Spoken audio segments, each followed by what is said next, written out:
Una mujer dispara 5 veces a su marido y no vuelve a decir una sola palabra. Durante años nadie logra entender por qué, hasta que un psicoterapeuta decide desenterrar su historia. Demasiado tarde, se da cuenta de que a veces lo sensato es no remover el pasado.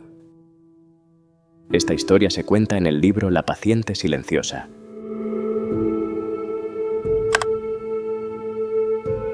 ¿Qué te parece este Masquirena? Está bien conservado. Título: La paciente silenciosa de Alex Michaelides. Es un thriller psicológico. Se lee rápido, pero se queda dando vueltas. ¿Y de qué trata? Alicia Berenson, pintora de éxito, mata a su marido. 5 disparos. Después, no vuelve a hablar. ¿Nunca? Nunca, ni una palabra. Y eso es lo que hace que todo el mundo quiera escucharla. ¿Y lo logran? Un psicoterapeuta lo intenta, se obsesiona, pero la verdad no es siempre lo que uno espera. Eso suena perturbador. ¿Va a doler?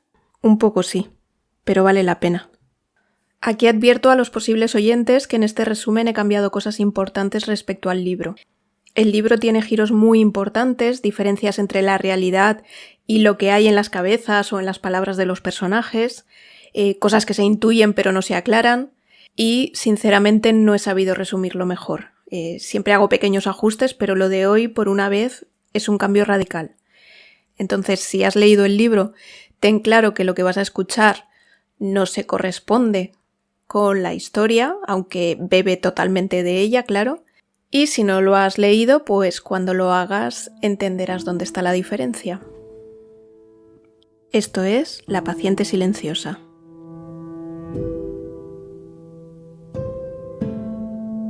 Alicia Berenson era una pintora reconocida. Su obra, intensa y perturbadora, transmitía una emoción muda que fascinaba a críticos y coleccionistas.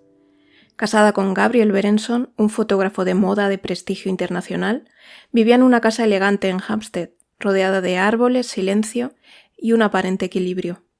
Desde fuera, lo que proyectaban era perfección, una pareja de artistas exitosos, bellos, discretos.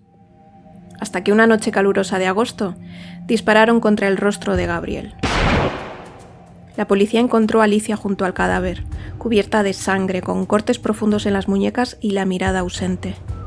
No huyó ni pidió ayuda, tampoco ofreció explicación alguna. Fue trasladada al hospital, luego al juzgado y finalmente a una institución psiquiátrica. En todo ese tiempo no pronunció una sola palabra, ni para defenderse, ni para justificarse, ni siquiera para negar. Lo único que dijo fue con un pincel. Poco después del crimen, Alicia pintó un autorretrato. Lo tituló Alcestis, como la heroína trágica de Eurípides, que muere para salvar a su marido y al volver del inframundo permanece muda. En la obra, Alicia aparecía desnuda, con la piel pálida y el pincel goteando pintura roja, o quizá sangre.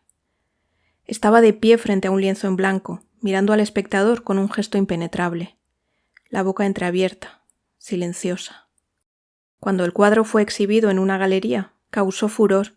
Algunos lo interpretaron como una confesión simbólica, otros como un grito mudo de inocencia. Alicia, como siempre, no aclaró nada. Durante el juicio, el doctor Lazarus Diomedes, director clínico de The Grove, sostuvo que el mutismo de Alicia no era una estrategia defensiva, sino un síntoma de trauma severo. Convenció al jurado de que no debía ser encarcelada, sino tratada en un centro psiquiátrico especializado. Así fue como Alicia fue internada en The Grove, una institución cerrada donde los casos difíciles eran la norma. Pero su historia no se perdió en el silencio. Theo Faber, psicoterapeuta forense, llevaba años obsesionado con ella. Había leído sobre el caso, sobre el cuadro, sobre el silencio, y algo en esa historia le tocaba una fibra profunda. No era admiración artística ni curiosidad profesional, era algo más íntimo, algo doloroso. Theo había crecido en una casa donde hablar era peligroso. Su padre, imprevisible y violento, castigaba hasta el menor gesto. Su madre, frágil y temerosa, no supo protegerlo. Desde niño, Theo aprendió que el silencio era una forma de sobrevivir. No fue hasta mucho después, tras un intento de suicidio y una terapia larga y extenuante, que entendió cuánto lo había marcado ese silencio impuesto. Y quizá por eso, cuando pensaba en Alicia, no la veía como una asesina. La veía como alguien que, igual que él, había aprendido a callar para no hundirse del todo. Cuando se abrió una vacante en The Grove, Theo no dudó. No buscaba fama ni ascenso, quería estar cerca de Alicia, hablar con ella, o mejor dicho, lograr que ella hablara con él. Desde el primer día comprendió que The Grove no era el lugar esperanzador que había imaginado. Las paredes recién pintadas, las salas decoradas con obras de pacientes, los protocolos terapéuticos, todo eso era fachada. Lo que dominaba era la rutina institucional, el desgaste, la desconfianza. Los responsables del centro eran, cada uno a su modo, parte del problema. Stephanie Clark, la directora administrativa, era estricta, controladora, más preocupada por los formularios que por las personas. Christian West, uno de los psiquiatras a quien Theo ya conocía de un trabajo anterior, era evasivo, educado, pero opaco. Alguien que parecía tener siempre una segunda agenda.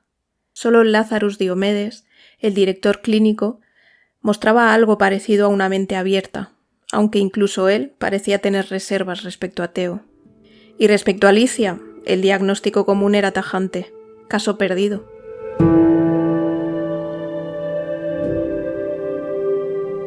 Caso perdido significa que Alicia se fue y no sabe volver y tampoco la encuentran. No, es una forma de decir que ya no vale la pena intentar ayudarla. Ah, entonces significa que se han rendido. Sí, pero bueno, permiten a Theo intentarlo.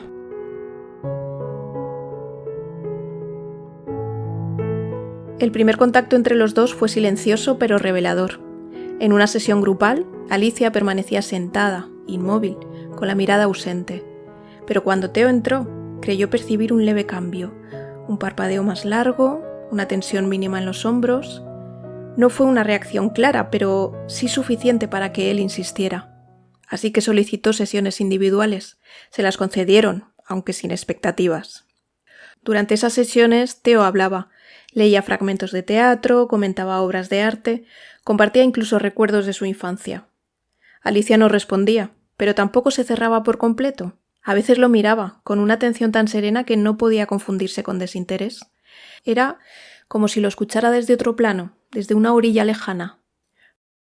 Frustrado por la falta de avances visibles, Theo decidió investigar por su cuenta. Si no podía acceder a Alicia desde la palabra, tal vez podría comprenderla desde su entorno. Visitó a Max Berenson, hermano del difunto Gabriel. Lo encontró en una casa elegante llena de fotografías antiguas. Max fue cordial pero distante. Habló de Alicia como quien habla de alguien que ya no forma parte del mundo de los vivos. Le contó que Alicia había intentado suicidarse años atrás, poco después de la muerte de su padre. Lo dijo sin afectación, como si aquello no mereciera más comentarios. Y luego añadió algo que dejó a Theo en silencio. Gabriel, antes de morir, le había dejado la mayor parte de su herencia a él, no a su esposa. Esa revelación abría grietas. ¿Qué tipo de vínculo real había entre Alicia y Gabriel?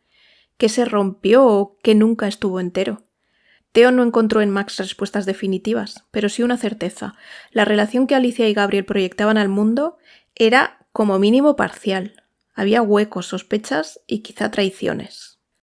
Poco después localizó a Barbie Hellman, una vecina excéntrica pero lúcida. Le dijo que durante varios días antes del crimen había visto a un hombre merodeando frente a la casa de los Berenson, siempre en la misma esquina y siempre al anochecer. Llamó a la policía, pero no le hicieron caso. Nadie investigó.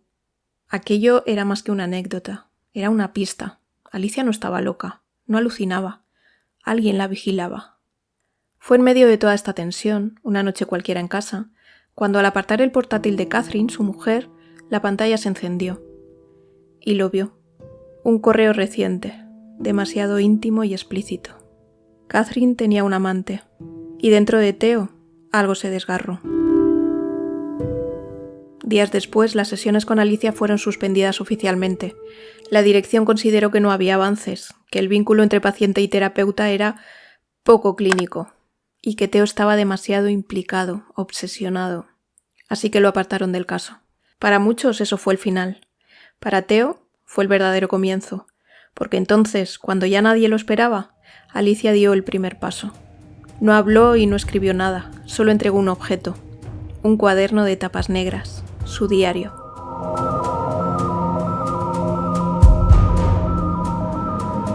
Entregar un diario cuenta como hablar, ¿no?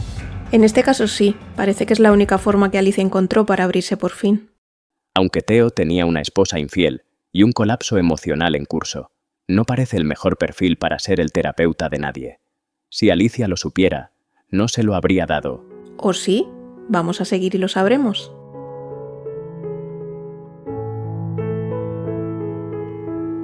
El diario de Alicia era pequeño, de tapas negras, con el lomo desgastado. A simple vista parecía inofensivo, pero en cuanto Theo empezó a leer, supo que tenía entre manos algo mucho más profundo que un simple registro personal. Era un descenso, una confesión, una grieta abierta hacia el interior de una mente herida. Alicia lo había escrito durante las semanas previas al asesinato. Allí hablaba de su vida cotidiana con Gabriel, las cenas, los silencios, las pequeñas discusiones. Todo narrado con una voz serena, casi desapegada, pero cargada de una tensión latente. Lo más inquietante, sin embargo, era la aparición recurrente de un personaje sin rostro, un hombre que, según ella, la observaba desde el exterior de la casa. Al principio creyó que era producto de su imaginación. Gabriel así se lo dijo, que estaba estresada, que necesitaba descansar, que quizá debía retomar la medicación que había dejado. Pero Alicia estaba segura de que no era un fantasma ni un síntoma, era alguien real, lo veía, lo sentía, y cada día estaba más cerca. En las últimas entradas del diario, la ansiedad de Alicia se volvía casi insoportable. Sentía que el intruso ya no estaba solo fuera de la casa. Sentía que estaba dentro. La última frase escrita, antes de que su escritura se interrumpiera abruptamente, decía: «Está aquí, dentro de la casa». Theo entregó el diario a Diomedes. Aunque el director era escéptico, no pudo negar la autenticidad del texto ni el deterioro mental progresivo que mostraba.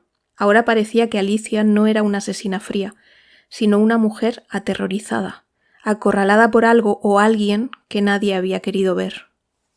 Pero no todos reaccionaron igual. Christian West, el psiquiatra que había atendido a Alicia antes de la llegada de Theo, comenzó a mostrarse incómodo, evasivo. Theo no entendía por qué, pero su actitud le despertó una desconfianza latente. Y entonces ocurrió lo inesperado. Poco después de la entrega del diario, Alicia fue encontrada inconsciente en su habitación. Había recibido una dosis muy elevada de morfina, demasiado alta como para ser un accidente. El informe hablaba de una posible sobredosis. Nadie sabía cómo había accedido a la droga, pero Christian estaba de guardia aquella noche, y aunque no había pruebas directas, las sospechas apuntaron hacia él. Alicia fue trasladada, se recuperó y volvió a su silencio habitual.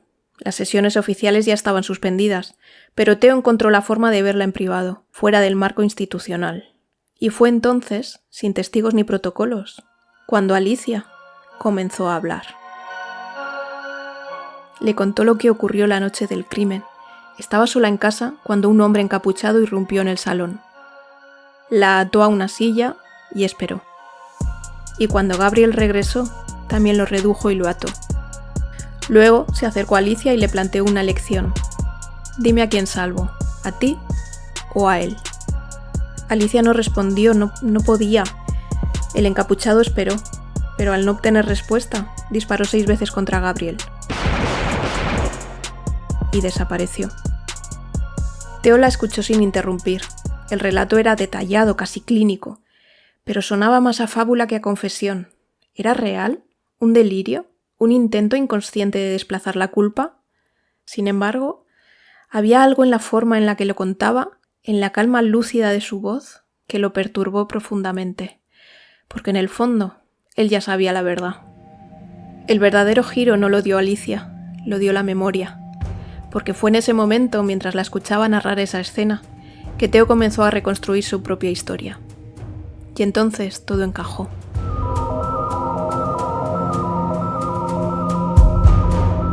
Me parece una historia muy plausible. ¿Por qué no se lo creyó? Porque la historia era demasiado perfecta, estaba diseñada para ocultar algo, y Theo ya había empezado a sospechar qué.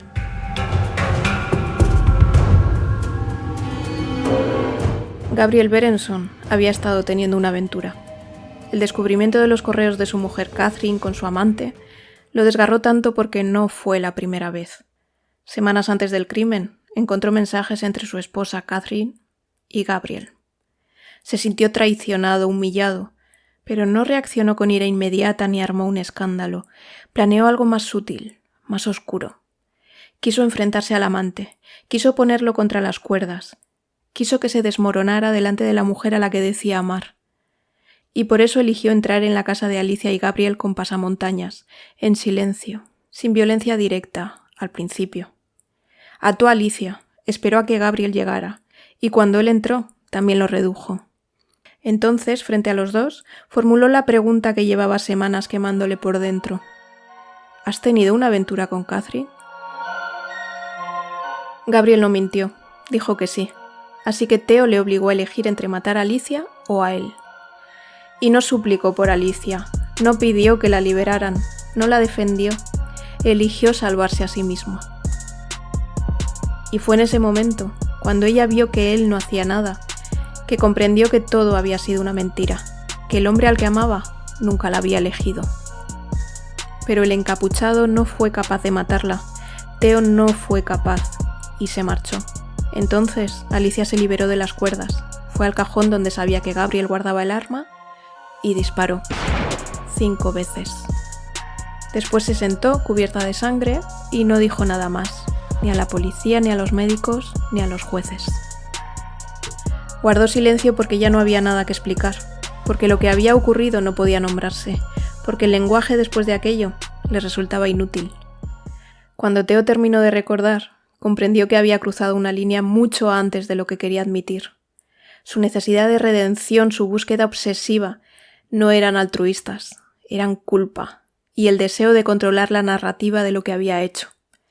Pero no logró hacerlo, porque Alicia, en su silencio, había sabido esperar, y escribió una última entrada en su diario. La escribió después de hablar con Theo.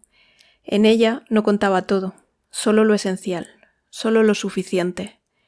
Theo fue el hombre encapuchado, fue él quien entró, fue él quien nos ató, fue él quien me obligó a elegir.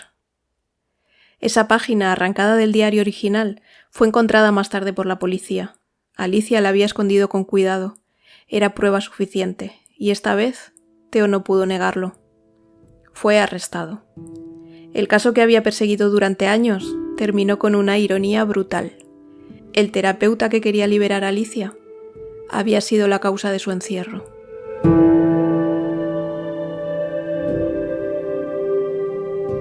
Bueno, parecía que el libro iba a descubrirnos al verdadero asesino, pero no. Desde el principio se sabía que era Alicia y eso no cambió. El giro no estaba en quién disparó, sino en el por qué. Al menos en nuestra versión, claro. Tendrán que leer el libro para saber si los grandes cambios que he hecho tienen que ver con el final o no. ¿Y Theo? ¿Qué fue entonces? ¿Culpable o solo testigo? Fue el que lo provocó todo. Entró en esa casa porque no podía soportar lo que había descubierto. Y cuando todo se rompió, intentó arreglarlo sin asumir lo que había hecho. ¿Por culpa? Sí, pero Theo no quiere redimirse ante el mundo, solo ante Alicia para poder sentirse en paz. Por eso entra en pánico cuando se entera de que ella lo dejó por escrito.